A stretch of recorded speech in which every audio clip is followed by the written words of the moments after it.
les Kings en play-off, le retour des rois. Merci Loris du coup pour ce titre de qualité. Incroyable. Laurent, je te donne la parole directement en tant que fan des Kings depuis pas mal de temps. Je pense que tu rêvais de ce jour-là. C'est quoi ton ressenti, là, ton état d'esprit aujourd'hui et depuis la qualif? Forcément très heureux. Je pensais pas que ça arriverait de suite, hein. Je pensais vraiment qu'on allait taper les 20 ans sans playoff. Hmm. Mais on a eu la chance d'avoir un Monte McNair qui est arrivé et qui a réussi à faire des changements nécessaires pour faire un step-up. Donc voilà, là on touche pas terre, hein, depuis le match contre les Blazers. Un peu dommage d'avoir perdu ce match à domicile contre les Wolves. À domicile, je pense que la saveur n'aurait pas été la même. Maintenant voilà, on y est, on s'y prépare. Après, avant que vous me posiez la question, je vais l'anticiper. Je pense pas qu'il y ait de bons match-ups sur ces playoffs. Je pense que même si on finit troisième de la Conf Ouest, on sera outsider face à n'importe quelle équipe qui sera numéro 6. C'est Là, clair. pour l'instant, ce sont les Warriors. Je pense que ça va rester les Warriors. Et je n'aurais pas la prétention de dire que on est favori face aux Warriors. Hmm. On a un style de jeu similaire, mais le fait qu'on ne défende pas, on défend pas un tronc d'arbre, Oh eux non plus ça va hein, être pour compliqué, quoi. l'instant. Ouais, mais t'as des mecs qui ont gagné 4 bagues dans leur équipe. C'est Ouais, ça. C'est des mais mecs qui n'ont pas fait une année de playoff. t'as surtout des mecs qui gagnent pas à Oui, bah oui. l'extérieur, sachant que vous avez peut-être la meilleure ambiance de toute la ligue. Et cette ambiance-là en playoff, j'attends grandement de la voir. Hmm. Donc, contre les Warriors, je vous donne pas favori, mais je vous donne pas enterré non plus. Mais, Bah mais paradoxalement, on a peut-être la meilleure ambiance NBA, mais on a un meilleur bilan à l'extérieur. oui. Non mais de toute façon cette saison elle est déglinguée de toute façon. Enfin tu vois des incohérences entre guillemets partout. Tu vois un champion en titre schizophrène. Tu vois là voilà les Kings grosse ambiance, gros mouvement un peu de hype et tout, mais finalement ça gagne un peu plus à l'extérieur. Enfin c'est un bordel et comme je suis d'accord avec toi quand tu dis que qu'importe le match-up tu vas être outsider parce que de toute façon même cette année je pense que même les trois équipes du haut Pas sereine. seront peut-être outsiders comparés aux équipes du bas au premier tour. On en avait parlé dans une autre émission. Euh, Même Denver, tu vois, Denver, bon, on a vu là sans Jokic ce que ça donnait hier soir. Denver, tu peux te taper un match-up où tu te dis, en fait, on est outsider. Et bien sûr, l'expérience, ça va jouer parce que là, les Kings, t'as combien de matchs de playoff? C'est Harrison Barnes, ton taulier? Sabonis aussi. Sabonis, Oui, il a joué évidemment. combien de matchs de T'as playoff? Barnes. Non, il y a mieux, il y a Della Vedova. Si on doit aller, si on Ouais, doit c'est chercher vrai. dans tout le roster. Della Vedova qui coupe les Euh, oranges, hein, on est d'accord. Pardon? Della Vedova qui coupe les oranges dans le roster. Non, il est super important. Oui. Ça fait partie de ces Défense. vétérans qui Un vétéran, qui ouais. ont un rôle prépondérant dans le vestiaire. Et c'est Terence Davis qui a dit il n'y a pas si longtemps que ça, dans une période où c'était un peu compliqué pour lui, que justement il avait beaucoup parlé avec Della Vedova dans le vestiaire, que Della Vedova lui a dit t'es pas prêt. Enfin, le discours que les vétérans ont, enfin les bons vétérans. Et le match où a joué Davis, il a mis 24 points, enfin il a fait un gros match. Donc oui, effectivement, en termes de jeu, Della Vedova est le troisième meneur, mais on a pu voir sur un des deux matchs là où Fox était absent, je ne sais plus c'était lequel, où il est rentré, on connaît ses qualités, Della Vedova, il a super bien défendu, d'ailleurs il a eu le J-Pog.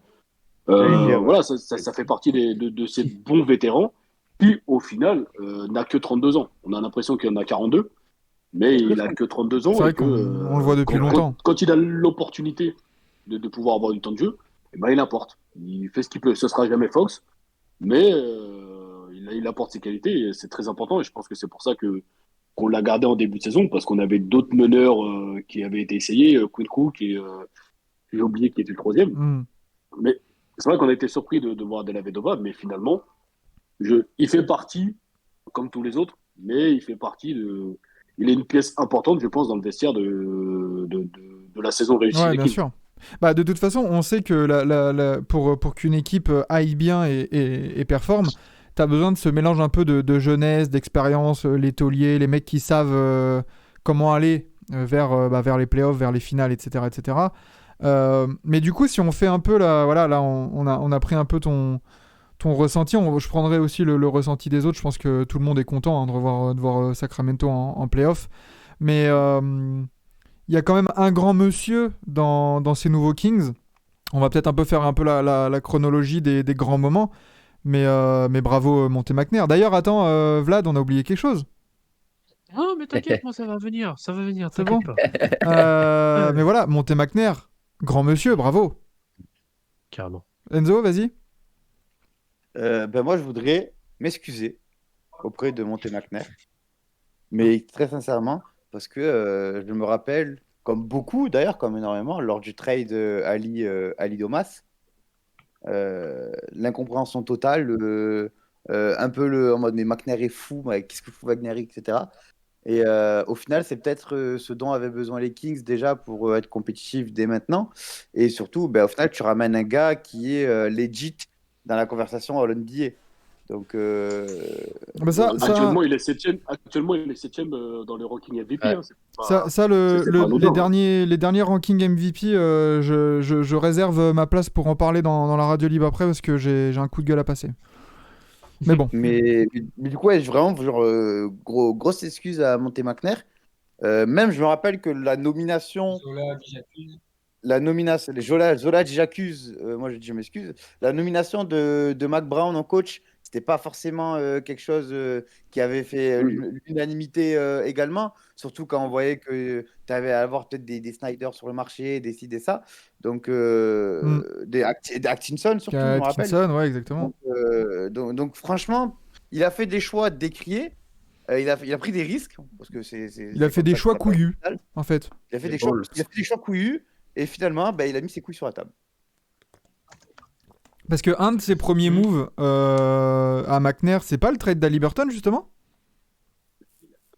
Oula, des gros très mots, peu de ouais. mémoire. Il y a d'abord, ouais, oui, on va dire ça. Un des premiers moves marquants, quoi. Un des premiers choix forts, ouais. Oui, forcément. Et sachant que... On n'avait pas un effectif qui, pour chaque mouvement, pouvait te dire que c'était un gros mouvement, à part si tu bougeais Fox et ou Haliburton. Ça l'a été. Je me souviens de ce jour du Space légendaire qu'on avait fait oui. avec 1400 personnes, c'était une folie. mais encore une fois, comment dire, on était déçus de se séparer d'Haliburton parce que pour ce qu'il représentait en fait. C'est un mec qui s'investissait, qui vivait pour les Kings, qui était vraiment, qui avait un discours qui te disait que moi je veux gagner ici. Tu voyais toujours arriver avec des maillots d'anciens joueurs. Donc au-delà du super joueur qu'il est, il y avait aussi le côté humain entre guillemets. Mais à côté de ça, oui, on était très content de récupérer un joueur comme Sabonis. Et je vais faire un parallèle, peut-être qu'on va en parler après, mais sur la saison de Fox. Oui, Ça magnifique. m'a rappelé un peu le duo Fox-Sabonis, me rappelle le duo Weber-Divac. C'est pas les mêmes postes. Cependant, la similitude, c'est que ces deux joueurs-là ont eu besoin d'un pivot avec le jeu de Sabonis et de Divac qui est plus ou moins similaire pour pouvoir exploser, pour pouvoir vraiment exploser et de montrer tout leur talent. Donc c'est un choix très fort de McNair. On sait que travailler avec Vivek Ranadive, c'est un peu compliqué, hein. La preuve en est, il a eu sa prolongation assez tard. Mais au moins, là aujourd'hui, on peut dire que les Kings travaillent correctement. On a un GM qui a enfin un contrat calqué sur le coach, chose qui n'était pas le cas même quand il est arrivé. Il a subi, entre guillemets, les choix de Vladimir. Donc voilà, aujourd'hui, à l'instant T, tout va bien. Et c'est peut-être la meilleure nouvelle qu'on puisse te dire. Et au-delà de ça, même la bienveillance qu'ont les autres franchises envers les Kings. La pitié même, hein, la pitié, tu peux le dire. Pardon ? La pitié, plus que de la bienveillance. Ouais, c'est un peu un mélange, parce que c'est pas comme si on avait accroché les playoffs en étant 8e à la dernière journée. Les Kings ont prouvé qu'ils savaient jouer, qu'ils avaient un jeu attrayant. Et tout le monde, là, j'ai regardé un peu les tweets qui sont passés par rapport à Trash Talk qui demandait quelle serait l'affiche à diffuser pour la soirée au Grand Rex. Et j'ai été surpris de voir que les Kings avaient été mentionnés pas mal de fois. Donc, c'est un jeu attrayant, gros respect sur Mike Brown. Effectivement, comme vous l'avez dit, quand il est arrivé, on a un peu grincé des dents parce que sa dernière expérience en tant que coach principal, ça s'est pas hyper bien passé. Mais on voit, hein, il est au Kings, ça fonctionne. Et les Warriors, cette année, c'est un peu plus boitillant. Je ne dis pas que c'était la faute ou grâce à Mike Brown. Mais force de constater qu'aujourd'hui, Mike Brown, il a fait un super taf. Je ne vois pas pourquoi il n'aurait pas le coach of the year. Franchement, il faudra m'expliquer. Ah oui, non, mais clairement, là, Il a déjà m'expliquer pourquoi il ne l'a pas. Donc voilà, c'est vraiment Franchement, Et à part le MVP, je pense que McNair peut aller chercher je pense que McNair peut aller même chercher le trophée de Ouais. dirigeant de l'année. ouais, Je pense qu'il peut d'Executive of the largement Year, l'avoir. évidemment. Mais moi, il y a un truc qui m'a vraiment impressionné chez Brown. C'est depuis des années aux Kings, clairement, le souci, c'est la défense. Et tous les coachs qui ont été en place disaient oui, moi, je veux remettre la défense en place. Et je me rappelle, je sais plus c'était qui disait aux Kings que justement, on est de la merde en défense, on pourrait même pas défendre une voiture garée ou un truc comme ça. Et c'était genre, pendant très longtemps, la défense ça a été un problème aux Kings. Et Brown n'a jamais s'est dit, ok, on ne sait pas défendre, qu'est-ce que je dois faire? On va attaquer comme des fous.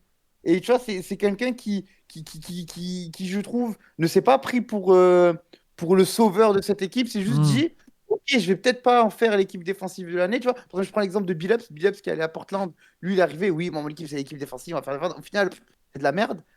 Et ben là, il est venu en une saison. Il est venu, il a réussi à prendre les forces de cette équipe et en faire des vraies forces. Et on arrête et ne plus faire qu'on pointe du doigt les faiblesses de l'équipe. Non, et puis Donc ça, il y a eu bravo à lui. une vraie culture instaurée chez les Kings cette Mm. saison. Il y a le Dipog, il y a l'histoire aussi des affiches. Je crois que c'est des affiches dans le centre d'entraînement.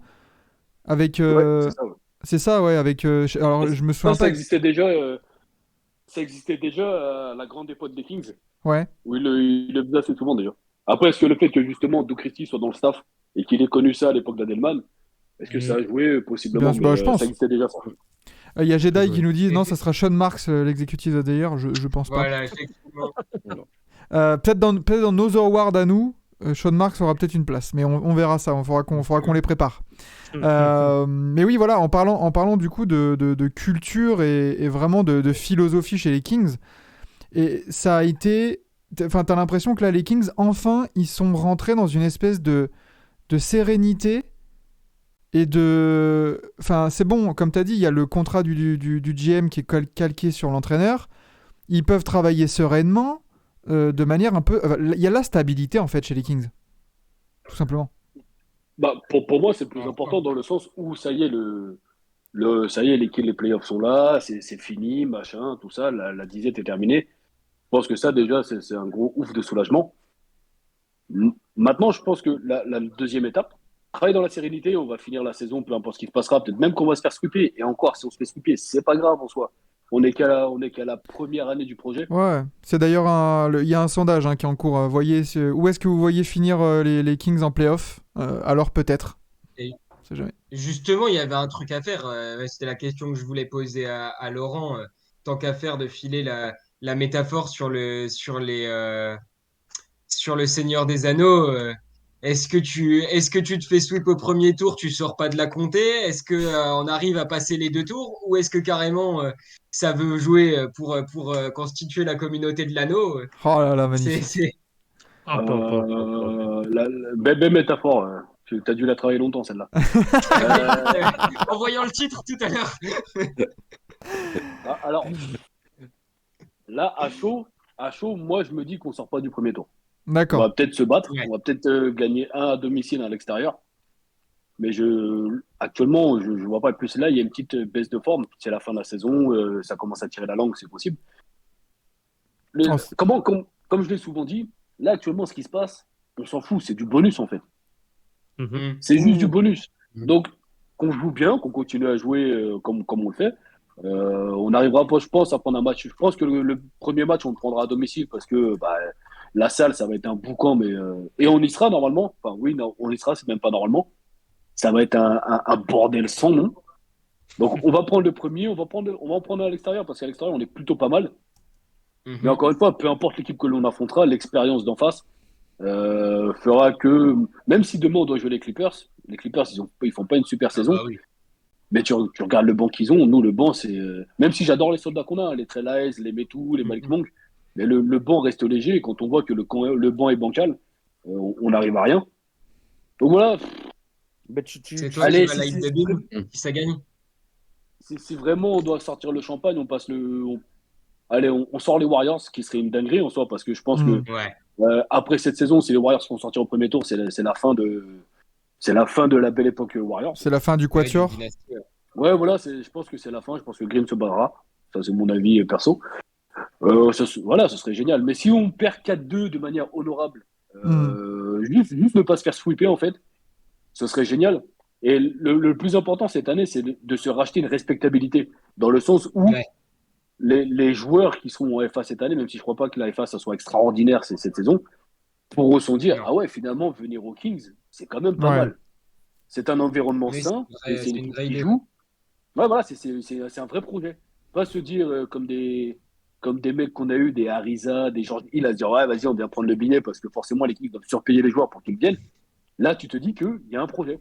C'est ça. Mm, mm. Et du coup, je me suis mis là, parce que je suis d'accord avec toi, c'est le début d'une nouvelle ère, faut y aller pas à pas et tout ça. Forcément, faut pas avoir beaucoup d'ambition et tout. Enfin, pas trop d'ambition non plus, pour après être déçu finalement. Tu sors après de ta saison, tu dis bon bah ah mince, tu vois. Non, alors que là, je pense que voilà, la réflexion est bonne. Surtout que dans ton payroll, alors l'année prochaine, t'as De'Aaron Fox sous contrat, t'as la dernière année de Sabonis, donc peut-être que ça va se renégocier cet été. Oui, bah, certainement. Sabonis disait qu'il conditionnait sa prolongation au résultat de l'équipe. Bah, je pense que cette Je année, pense que ça va. Hein. En plus, ce qui est bien, pense c'est que qu'il- c'est la même timeline qu'avec De'Aaron Fox, 25-26 ans. Là, tu peux ouais, c'est vraiment ça, ouais. construire un duo sur les 4-5 prochaines années. Donc c'est nickel. T'as Harrison Barnes, ce free agent. Faut voir ce que tu fais avec lui. Il reste. Kevin Werther reste. est sous contrat. Richon Holmes aussi. Malik Non, Monk. bah, ça, Parce qu'on va en parler t'étais de pas Malik obligé, Monk. Richard Hein. Holmes. Parfait. Richard Holmes, c'est Keegan fini pour lui. Murray, il est nickel. Hein. Lui aussi, hein, il fait une saison qui passe sous les radars. Mais alors, on savait qu'il était NBA ready en termes de scoring et tout ça. Mais alors, bordel, qu'est-ce qu'il apporte? Mm, C'est fou. mm, mm. Et t'as Davion Mitchell qui est en team option, tout ça. Nice, Hein. hein. Après, bah, t'as tout ce qui est, tu vois, Della Vedova, c'est free agent, Trey Lyles, Alex Len, Terrence Davis. Tous ces mecs-là, au cas où, il faudra les re-signer. Mais, Non, Et ça là, disait, c'est bien. Bah, Trey Lyles, Très là, je aussi. garde. Très là, je le garde. Ouais, Trey Lyles, aussi. Et le Il reste, est les Ouais. très Terrence important, Davis toujours. et Alex Len, allez dehors. ouais, Merci pour tout. Alex Len, je veux le faire sortir parce que je veux qu'on donne la chance à Nimbas Keita, en fait. Tout bêtement. oui. Je vois pas aujourd'hui ce que Keita a de moins qu'Alex Len, à part peut-être l'expérience Ah. NBA. Mais dans le projet, pour moi, comme tu disais. Pardon? T'as pas ton rookie européen aussi intégré par hasard? Vezenkov? Si, bah, Ouais, s'il arrive, oui. Oui, s'il arrive. Ouais, parce qu'autant dégager Alex Len, ouais, mais par contre, pour mettre Nimi Asketa, je suis vraiment pas convaincu du projet. C'est Et comme troisième, derrière, troisième pivot, c'est pas grave. Comme il dit Ouais. Laurent, tu fais jouer Len, pourquoi pas Keita? Oui. Ouais, mais Ouais, c'est mais, ça. oui, Troisième mais pivot, l'idéal, c'est les mecs qui l'idéal, peuvent l'année jouer. prochaine, ce serait d'avoir à faire jouer ni l'un ni l'autre, en fait. Après, à l'avantage des Kings aussi, c'est que, ok, t'as tes stars et t'as ton corps vraiment qui est sous contrat. Et ce qui est bien, c'est que bah, la free agency qui arrive, c'est une free agency de role player. Donc là, tu vas peut-être pouvoir faire des bonnes affaires et améliorer quantitativement et qualitativement ton roster grâce à ces petits ajustements en profitant de ta hype, justement, qui te permet de surfer sur la vague, quoi. Carrément. Et- Ouais, et je pense que si McNair veut aller chercher un joueur, il serait prêt à sacrifier Devin Mitchell. Je pense. Ok, Là, dans le corps qu'il y a là, que vous disiez, là, des joueurs sous contrat, je pense que s'il y a un joueur qui doit sauter, ce sera Devin Mitchell. d'accord. Pour reprendre Ah ouais. pour prendre quel profil un peu en sortie de banc, un peu encore, un Energizer? Un 3, parce que Barnes, moi j'adore ce joueur, il est ultra important dans l'effectif. Mais à un moment donné, je pense que lui sortira du banc, sauf à voir si Vezenkov vient et ce qu'il peut donner en NBA. Mais je pense qu'au final, Barnes, il va prendre son dernier contrat là au Kings sur, je sais pas, 3 ans, on va dire. Il a déjà 31 ans. Il aura ce rôle de vétéran en sortie de banc, mais je pense que la place sera libre. Donc ouais, ce serait peut-être sur un poste 3. On a tellement couru après ce poste, même si on a enfin redécalé Barnes sur son poste naturel pour mettre Keegan Murray. Je pense ouais, ce serait sur un poste 3 potentiellement. Ouais. Ok.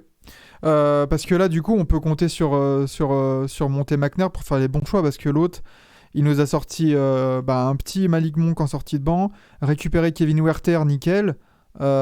C'est ça aussi qui a changé par rapport aux années précédentes. C'est que t'as l'impression d'avoir un personnel de qualité. Toi, Kevin, du coup, là-dessus, d'accord avec ça? Tu en penses quoi? Ouais, moi bah, en fait, le truc le plus ouf avec ça, c'est genre à quel point genre c'est allé vite quoi. Le trade d'Haliburton, c'est il y a même pas un an et demi. Et quand il y a eu le trade, tout le monde un peu avait des doutes. Est-ce que Sabonis, ça peut être vraiment un des leaders, un des deux leaders avec Fox là du coup, mais est-ce que ça peut être un des deux leaders d'une équipe qui joue vraiment quelque chose, qui joue vraiment les playoffs, etc. Il y avait des interrogations sur le coach, enfin, il y avait quand même pas mal de questionnements. Et genre là, juste, en fait, avec juste la fin de saison plus l'intersaison, ils ont réussi à avoir vraiment, comme tu disais tout à l'heure, des certitudes sur leur jeu, sur leur ADN d'équipe, etc. Et c'est ça le truc qui est le plus ouf, c'est à quel point ça a cliqué aussi rapidement, quoi. Non, non, c'est sûr. Toi, Vlad, là-dessus, avec ton magnifique beam derrière, quelque chose à rajouter? Bah, moi, enfin, non, j'ai plusieurs choses à dire, mais tout d'abord,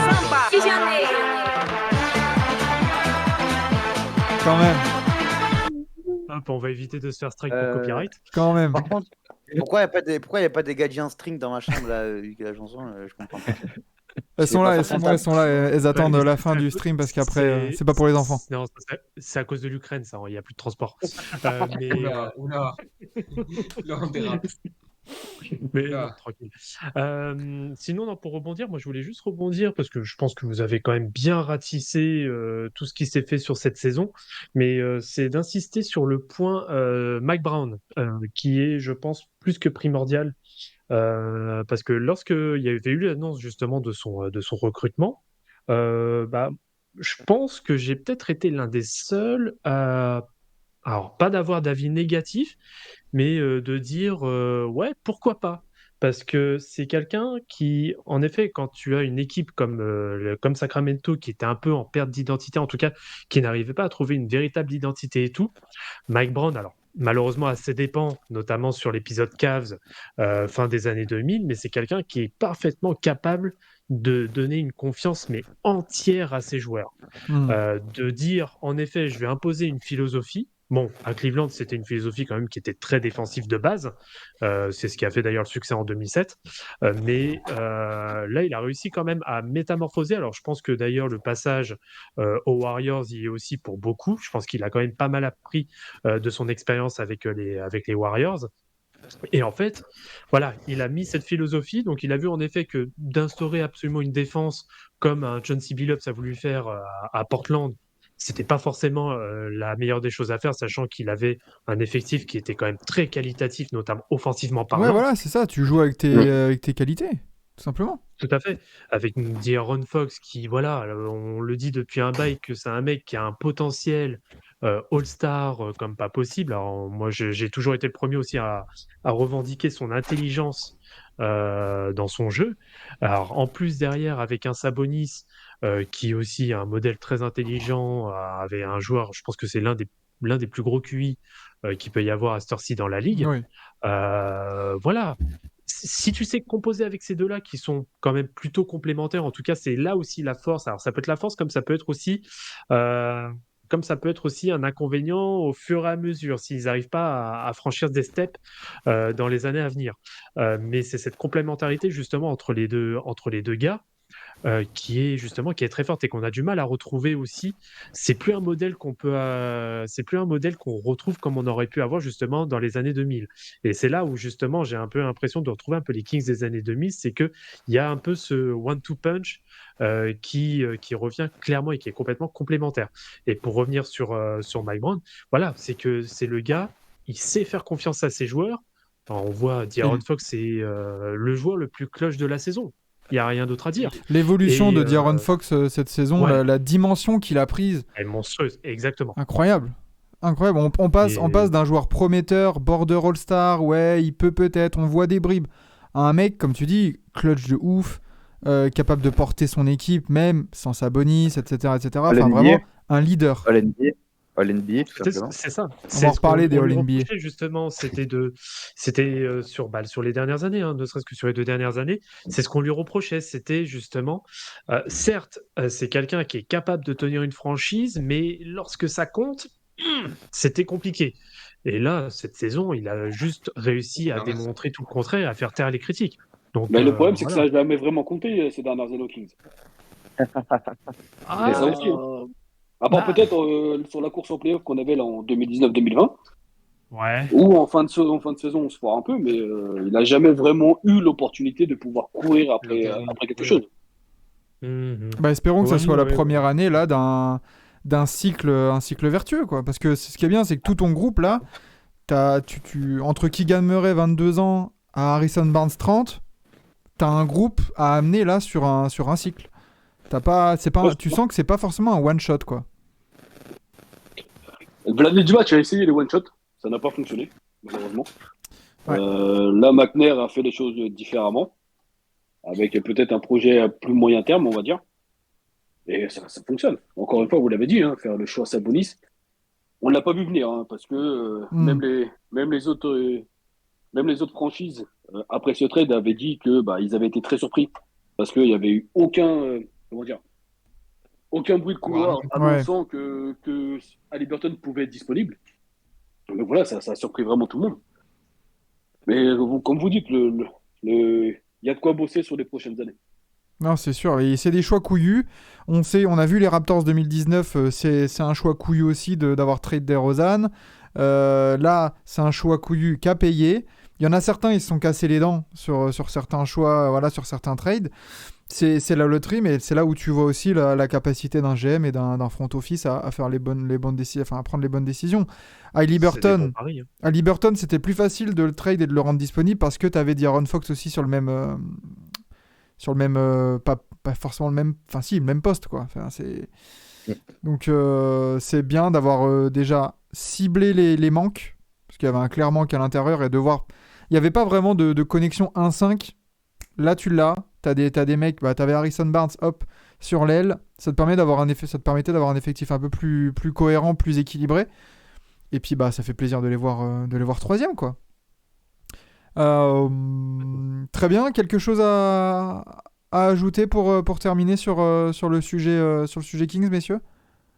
Oui, bah c'est une très belle saison, mais c'est dommage de se faire sortir par les Lakers au premier tour. Tu les vois sortir par les Lakers, toi? Non, Ah, c'est trop. Je vois pas compliqué. les Lakers revenir sixième, hein. Il reste Tu pas vois, assez de matchs, je pense. tu vois pas Ça va être les compliqué, ouais. Kings être deuxième non plus? Non, ça va être compliqué. Je pense que Moi, on va foutre au frigo la D'Aaron Fox. Hmm. Sur les dernières semaines, ça commençait un peu à tirer. Vous auriez bien Euh, raison, on va dire. ouais, on va le mettre au frigo. Sabonis aussi, possiblement. On va faire reposer les cadres et puis on va envoyer les soldats, là, les Devian Mitchell, les Trey Lyles. Ils auront le temps de ouais, jeu.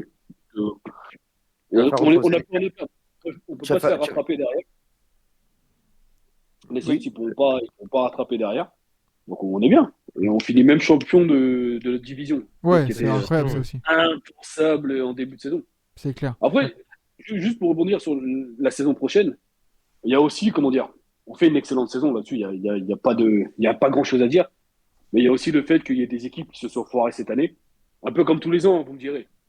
Oui. Mais je suis pas sûr que l'année prochaine, voilà, on puisse voir des Suns à la dérive, peut-être même les Après, Clippers comme ça. Tu vois ce que je veux dire? c'est Ouais, pas ce que je veux dire, Oui, mais forcément.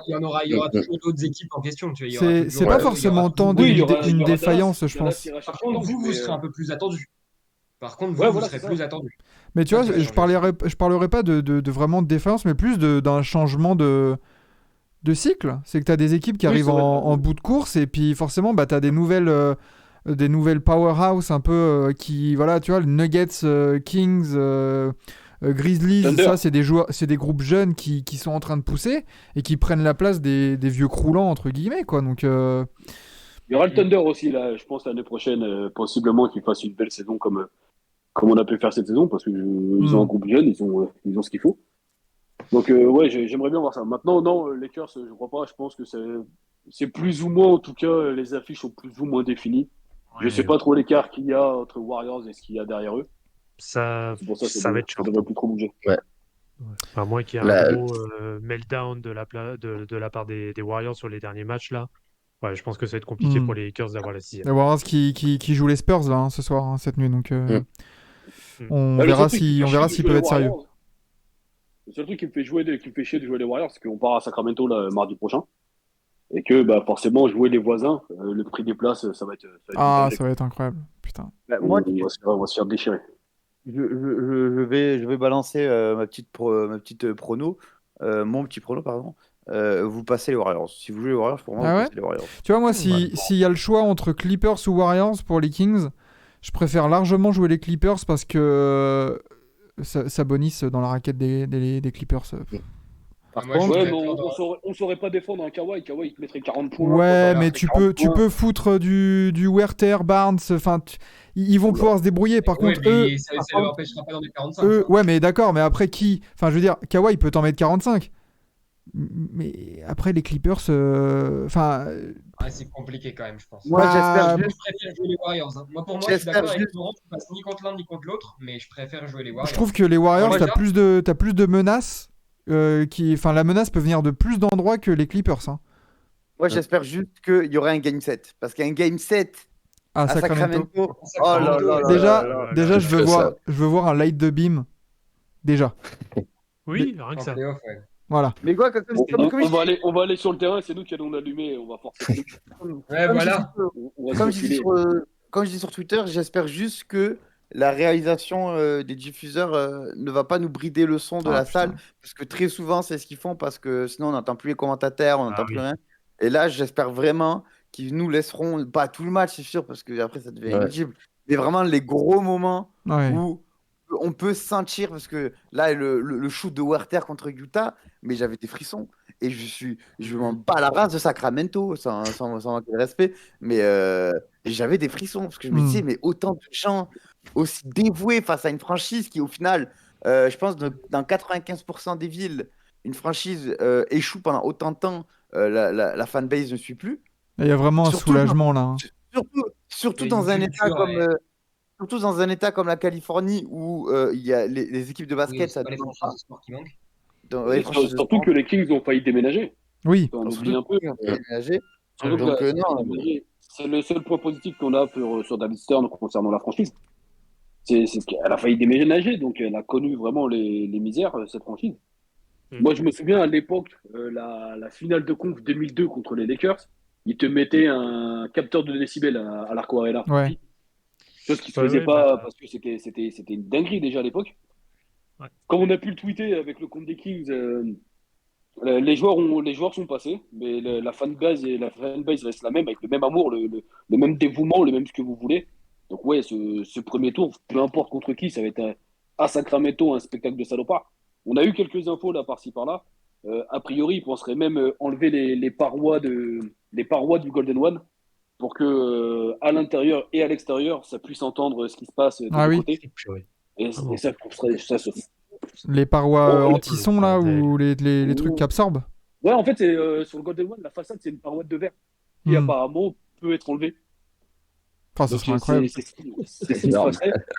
Alors imagine les joueurs dans la salle qui entendent ce qui se passe dans la salle et à l'extérieur. Et en Parce que dehors. à l'extérieur, il va y avoir une fan zone, ça va être un truc de il va y malade. avoir les écrans, ouais, il va y avoir les écrans et tout. Ouais. Ah, ça va être une folie là sur la place d'Oko, ça va être Et, n'importe quoi. Donc voilà, avec soit à l'intérieur, soit à l'extérieur, parce qu'il y aura beaucoup de monde. Il y aura aussi forcément beaucoup de fans des Warriors, bah, parce que ce sont les voisins. Voilà, ça promet vraiment un spectacle de Non, folie c'est pour clair. l'NBA. Et Un vrai derby. j'espère au Quoi, ouais. moins que, ouais, c'est ça, un derby. Et j'espère que ces matchs-là seront diffusés en antenne nationale quand même. Ah bah franchement, on espère. Ouais. De toute façon, on sait qu'ici, la couverture des playoffs, on va essayer de faire le maximum possible. Mais bien sûr Essayer qu'on de- on va essayer d'en commenter les plus possible. Commenter un match des Kings et tout ça, ça serait incroyable. Enfin, on espère que Si ça ça sera en peut- antenne nationale, horaire européenne et tout. Enfin, ça pourrait être cool. Si Ouais, ça un peut te dimanche, rassurer, là, si ce ça serait peut pas te mal parce que rassurer, Laurent, ouais, tous les matchs de playoffs sont en antenne nationale. C'est soit TNT, soit ABC ou ESPN. ah, ça fait plaisir. Ouais, c'est cool. Ça fait plaisir et voilà, j'espère qu'il y en aura un le dimanche, la heure européenne. Qu'on puisse faire nous un duplex de là-bas, ça serait vraiment un truc de malade. C'est Putain. dingue. Bah écoutez, Mais les même- gars, pareil, hein. Même à 3h du matin, on sera là, je t'inquiète. Hein. C'est clair. Ouais. Avec, Bah, nous, moi, avec Enzo, on sera là. Hein. J'ai une de mes deux filles qui est fan des Warriors, je ne sais pas trop pourquoi, j'ai envie de la renier. Euh, ouais, c'est l'effet Stephen Curry. C'est C'est Curry. l'effet- Ouais, Voilà, c'est dans l'air du temps, on va dire. bien sûr. Et ouais, ne serait-ce que partager ça avec elle en duplex de là-bas, pouvoir lui montrer en live Stephen Curry, même de loin, c'est pas grave. Voilà, pour une relation père-fille, peu importe, hein, pour les relations parentales, c'est un truc de fou, moi. La dernière fois que les Kings ont été en playoff, ma grande n'était pas née, aujourd'hui elle a 15 ans. Donc c'est vous Ouais, dire que. putain la vache. Et moi, j'ai une question, Un petit moment.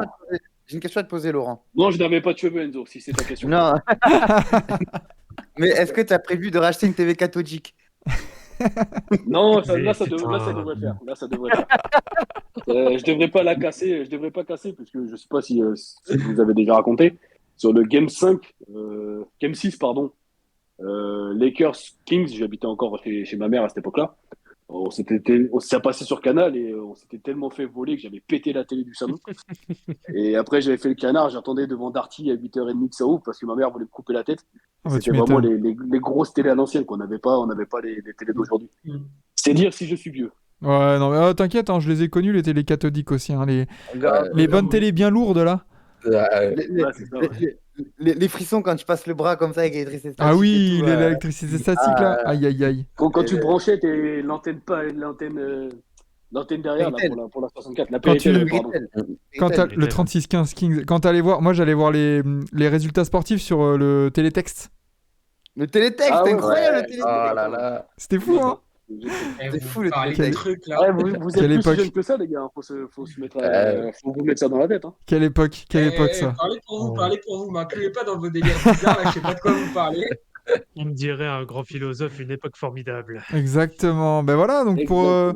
pour les Kings, on va pouvoir s'arrêter là-dessus. Au cas où, Laurent, si tu veux rester pour la dernière partie, tu peux, parce que moi je vais parler je vais aborder un petit peu les Kings aussi. Qui se font un peu trop disrespect dans la NBA, donc si tu veux rester, pas de Non, souci. ça va être compliqué, c'est gentil, mais là je suis en train Ok. de faire à manger en parallèle pour mes enfants, donc c'est un peu Non, t'inquiète. Merci Laurent en tout cas. Merci Laurent Merci pour d'avoir l'invite. répondu à Merci à l'appel. toi. Plaisir, les gars.